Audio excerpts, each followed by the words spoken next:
देखो parallax method एक बार फिर से रिवाइज करवा देती हूँ क्या है। हम बात कर रहे हैं, हम किसकी बात कर रहे हैं, हम बात कर रहे हैं मेजरमेंट्स ऑफ लेंथ। तो जो लेंथ के मेजरमेंट्स होते हैं वो दो तरीके से किए जाते हैं। एक होता है हमारा डायरेक्ट मेथड और दूसरा होता है इनडायरेक्ट मेथड। तो जो डायरेक्ट मेथड है उसमें तो हमने क्या यूज़ कर लिया, हमने उसमें मीटर स्केल का यूज़ कर लिया। आपसे पूछा कि ये पर्टिकुलर पेन है, इसका लेंथ कितना है, तो आपने स्केल लिया और इससे फाइंड आउट कर लिया। आपसे कहा इस रूम का लेंथ कितना है बताओ, तो आपने मीटर स्केल लिया और आपने मेजरमेंट कर लिया। तो क्या ये एक डायरेक्ट मेथड है, डायरेक्टली सॉल्व हो रही है ये सारी चीज़ें। तो हमने कहा कि हमारे पास में एक हो गया कौन सा, डायरेक्ट मेथड जो मीटर स्केल से है। दूसरा मैंने कहा कि इनकेस हमारी बहुत ही छोटी डिस्टेंसेज है, जैसे मैंने कहा आपकी पेन का जो निब है उसका डायामीटर बताओ, तो वो हम स्क्रू गॉज से फाइंड आउट कर सकते हैं। मैंने कहा ये पेन है, इसका एक्सटर्नल डायामीटर मतलब इसका डायामीटर क्या है, एक्सटर्नल डायामीटर वो बताओ, तो वो भी हम वर्नियर कैलिपर से फाइंड आउट कर सकते हैं। तो हमारे पास में स्क्रू गॉज है, हमारे पास वर्नियर कैलिपर है। इन शॉर्ट क्या मैं ऐसा बोल सकती हूँ कि कोई भी मेजरिंग इंस्ट्रूमेंट से अगर आप मेजरमेंट कर रहे हो तो वो किस कंडीशन में आ जाएंगे, डायरेक्ट मेथड्स में। आपने एक मेजरिंग इंस्ट्रूमेंट लिया, उससे मेजरमेंट किए और आंसर लिख दिया। दूसरा है आपके पास में इनडायरेक्ट मेथड। इनडायरेक्ट मेथड में हम तीन मेथड्स को पढ़ते हैं। पहला मेथड है ट्रिग्नोमेट्रिक मेथड। ट्रिग्नोमेट्रिक मेथड में परपेंडिकुलर दे रखा है, बेस दे रखा है, हाइपोटेन्यूज पूछा है, तो आप ट्रिग्नोमेट्रिक रिलेशन से फाइंड आउट कर सकते हो। आपको थीटा दे रखा है, परपेंडिकुलर और हाइपोटेन्यूज है, या मतलब कुछ भी जो भी हमारे रिलेशन बनते हैं ट्रिग्नोमेट्री में, उनके हिसाब से हम लेंथ्स को फाइंड आउट कर सकते हैं। तो ट्रिग्नोमेट्री मेथड हो गया। दूसरा एक हमने बात की थी रिफ्लेक्शन मेथड की। रिफ्लेक्शन मेथड कौन सा, जो सोनार वाला कॉन्सेप्ट मैंने आपको बताया था कि जो भी जहाज जाती है उसके नीचे एक एमिटर लगा हुआ होता है, एक डिटेक्टर लगा हुआ होता है। आप सबने टाइटैनिक के बारे में सुन रखा है, सबको पता है टाइटैनिक एक आइसबर्ग से टकराया था और उसकी वजह से वो फिर डूब गया, ये चीज़ पता है। तो कहने का मतलब ये हुआ कि अगर हमें पता होगा कि जिस रास्ते हम जा रहे हैं उस रास्ते में कोई भी ऑब्स्टेकल नहीं है, कोई भी हर्डल नहीं है, तो हम आराम से आगे चलते जाएंगे।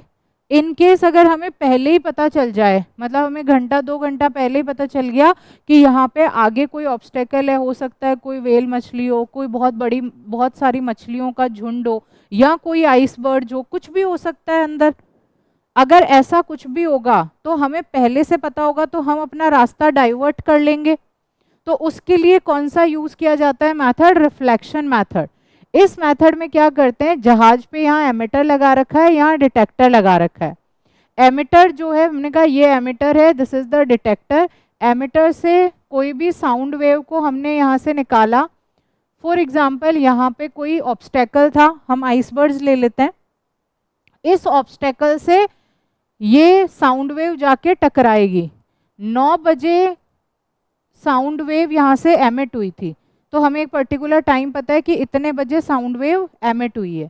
और जो साउंड है उसका स्पीड इन द वाटर ये भी हमें पता है, कुछ x मीटर पर सेकेंड हम मान लेते हैं, this is the speed of sound in the water. 9:01 पे ये यहाँ से टकराया और टकरा के वापस आके इस डिटेक्टर में डिटेक्ट हो गया। तो हमें पता है टाइम कितना लगा, 1 मिनट का टाइम लगा। सेकंड में कन्वर्ट करेंगे तो हमारा 60 सेकेंड्स हो जाएंगे। टाइम है 60 second. Sound of speed in water आपको पता है, तो क्या by using the formula speed is equals to distance upon time हम डिस्टेंस फाइंड आउट कर सकते हैं। क्या ये एक इनडायरेक्ट मेथड हो गया। लेंथ, डिस्टेंस क्या है, एक लेंथ ही है, लेंथ को मेजर करने का। तो ये रिफ्लेक्शन मेथड क्या है, एक मेजरमेंट करने के लिए इनडायरेक्ट मेथड है। या फिर हम एक एको का कॉन्सेप्ट भी हमने पढ़ा था। एको में भी क्या होता था, साउंड जाता है, टकराता है, वापस आ जाता है। एयर में साउंड की स्पीड क्या है वो हमें पता है, सिग्नल कब गया वो टाइम पता है, वापस कब आया वो टाइम पता। तो टाइम पता है, स्पीड पता है, तो डिस्टेंस फाइंड आउट कर सकते हैं हम। तो this is how by using the indirect methods we can find out the distances. अब हमारे पास थर्ड मेथड कौन सा है? Third we have the parallax method. Parallax method जो है वो कैसे काम करता है? अगर कोई बहुत ही दूर की डिस्टेंस है, हमने कहा कोई स्टार है जो अर्थ से बहुत ज़्यादा दूरी पे है, उसकी डिस्टेंस को मेजर करने के लिए हम पैरेलैक्स मेथड का यूज़ करते हैं। ये कॉन्सेप्ट है।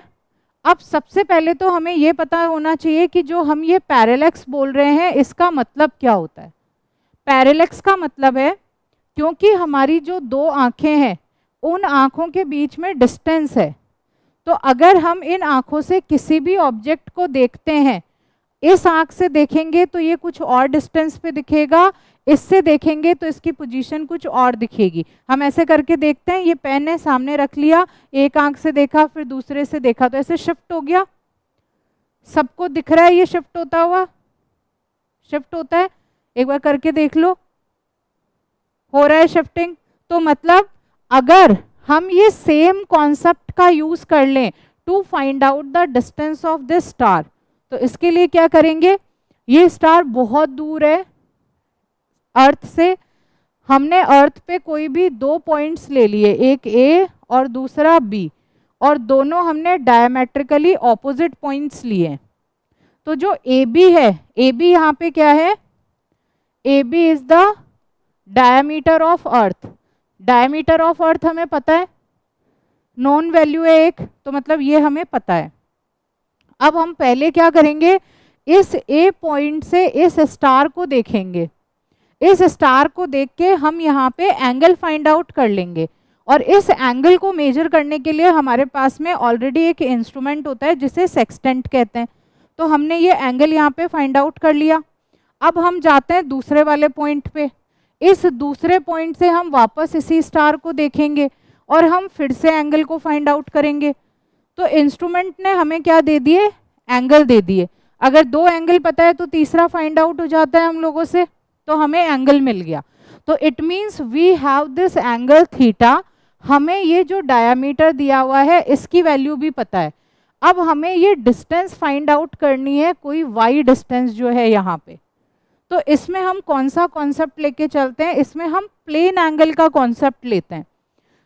हमने कहा प्लेन एंगल क्या होता है? ये आपका सर्किल है, this is the centre, this is radius, O A इसकी रेडियस है। अगर हम यहाँ पे एक कोई आर्क ले लेते हैं A B, A B is the arc, और यहाँ पे कोई एंगल बन रहा है थीटा, ये थीटा एंगल किसके बराबर है? प्लेन एंगल के बराबर है। और ओ ए क्या है? रेडियस है, ओ बी भी रेडियस है।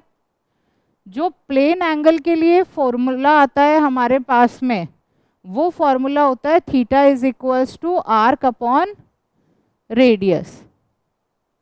अगर पैरेलैक्स मेथड में भी हम कुछ ऐसी ही कंडीशन माने, हम कहें ये जो एंगल बन रहा है ये एंगल किसका है? कोई प्लेन एंगल है। अब अगर ये प्लेन एंगल है तो ए बी क्या हो जाएगा? आर्क हो गया। और ये जो डिस्टेंस है यहाँ से यहाँ तक की, इसको हम रेडियस ले लेते हैं। हमें थीटा पता है ऑलरेडी, हमने मेजरिंग इंस्ट्रूमेंट से फाइंड आउट कर लिया। हमें आर्क भी पता है क्योंकि डायमीटर ऑफ अर्थ हमें पहले से नोन है। तो क्या हम इस वाली वैल्यू को फाइंड आउट कर सकते हैं?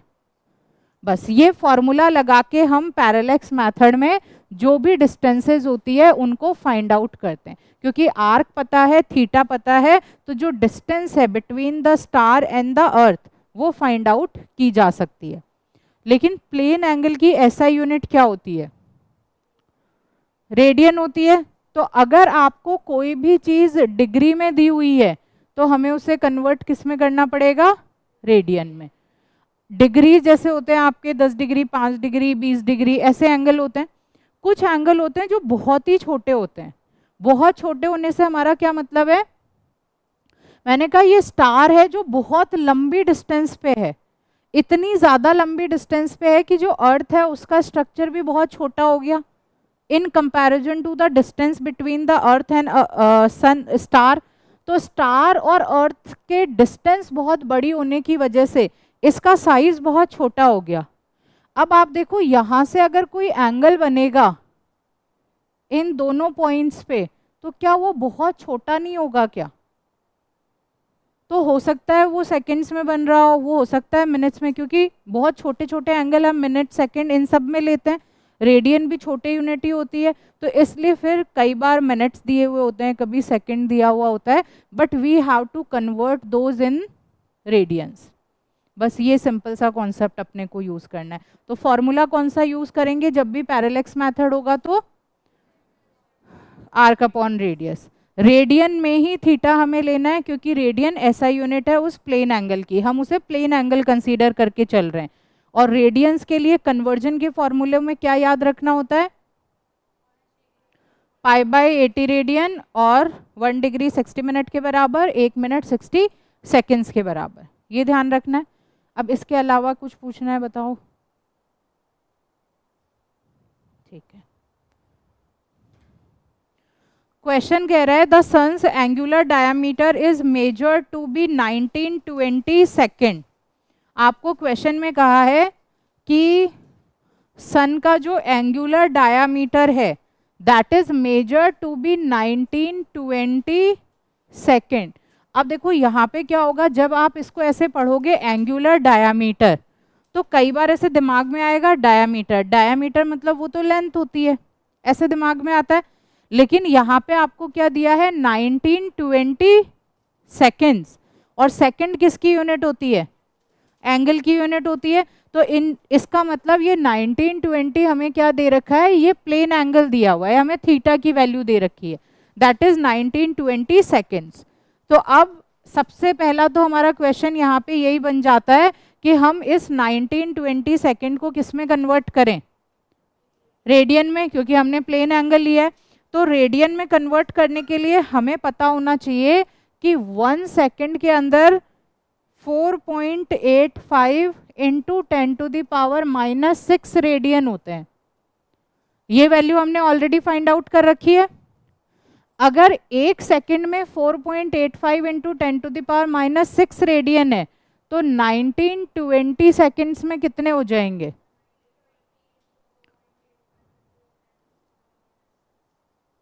कर लेंगे हम इसको 1920, और ये किस में आ गया?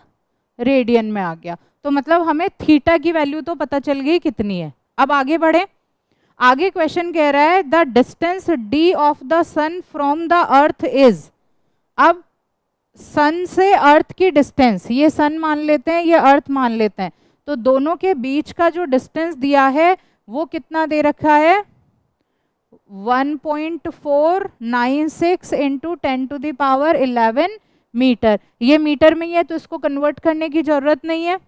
Okay, what is the diameter of the sun. अब हमें बताना है कि डायमीटर को हम स्मॉल डी से रिप्रेजेंट कर देते हैं कि डायमीटर ऑफ द सन कितना होगा। तो अब इसको पहले डायग्राम बनाते हैं हम। हमने कहा यहाँ पे ये कोई सन है, यहाँ पे अर्थ है, सन और अर्थ दोनों के बीच में काफ़ी ज़्यादा डिस्टेंस है।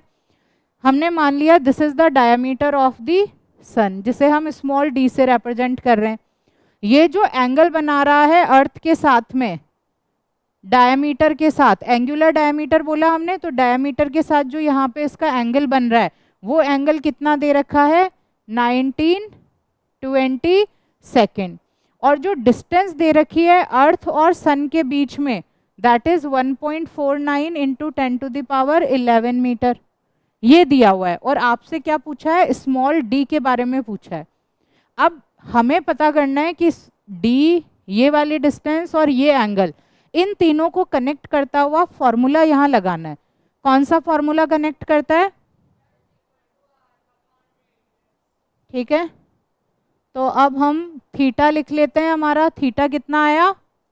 This much, this is the theta's value.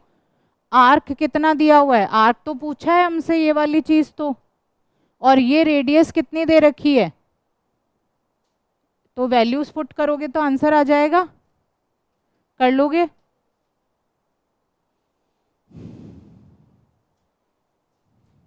तो हमारे पास में आर्क या फिर जिसे हम डायमीटर बोल रहे हैं, diameter of sun, diameter of sun, ये कितना हो जाएगा?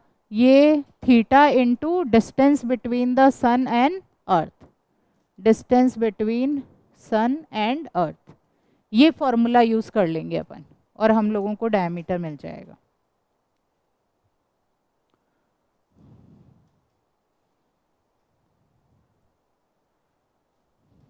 चलो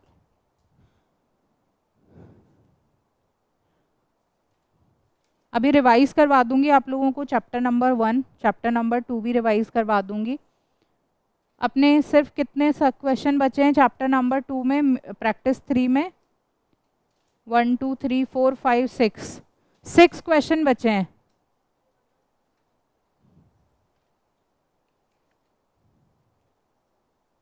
अच्छा ये बता दूंगी अभी, कर लें अभी क्वेश्चन 6 हम लोग यहाँ पे। ठीक है, क्वेश्चन नंबर 55 देखिए, क्वेश्चन नंबर 55। क्वेश्चन नंबर 55 कह रहा है a body freely falling from rest. एक कोई ऑब्जेक्ट है जो नीचे की तरफ गिर रहा है, और जब भी फ्री फॉल की कंडीशन है और नीचे की तरफ गिर रहा है तो हम u0 लेते हैं। ठीक है, तो हमने u0 ले लिया। Falling from rest has a velocity v after it falls through a height h। अगर ये कोई हाइट h को यहाँ पे ट्रैवल करता है तो इसकी वेलोसिटी यहाँ कितनी हो जाती है? v हो जाती है। आगे पूछा है the distance it has to fall down for its velocity to become double is. हमने कहा फॉर एग्जाम्पल यहाँ पे इसकी जो वेलोसिटी है वो 2v हो गई, डबल हो गई। तो आप बताओ कि ये वाला जो h डैश डिस्टेंस है वो, या फिर मतलब ये टोटल डिस्टेंस कितना होगा जब इसकी वेलोसिटी 2v हो जाएगी।